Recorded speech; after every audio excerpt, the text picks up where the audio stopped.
Well, for more on this story, I'm now joined by Christopher King, a blogger on international affairs in London. Mr. King, many thanks for joining us. Now, what's your take on Israel's attack? Do you think it had the right to react in such a way and with such force?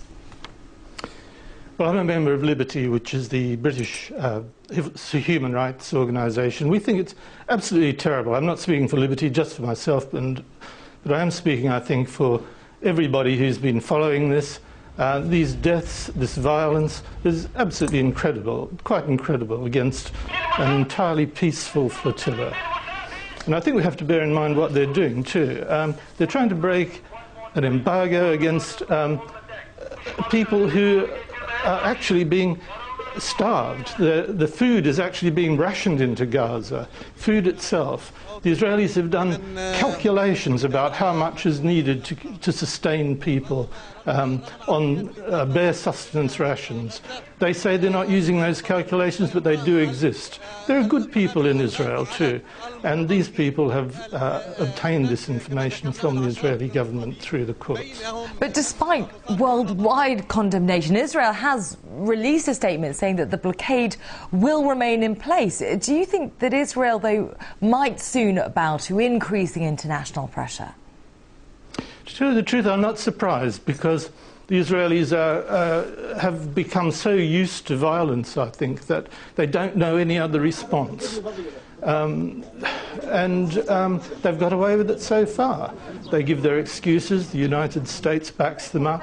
Indeed, the United States has watered down the United Nations resolution that they wanted to pass.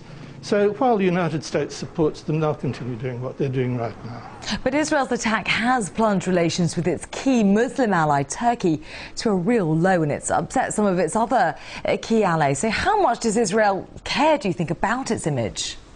Well, I think what we're hearing is that Turkey's outraged, and rightly so, as everybody is who's right thinking about these things. It's quite incredible. No, it won't do them any good with their former best ally in the Middle East, but that's something I think they must have taken into account. I don't think they care about it. They have other objectives.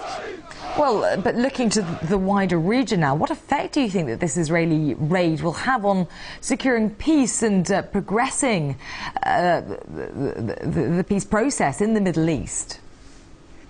The whole Middle East is in a terrible mess, and a lot of that comes back to the unfortunate Palestinian-Israeli conflict.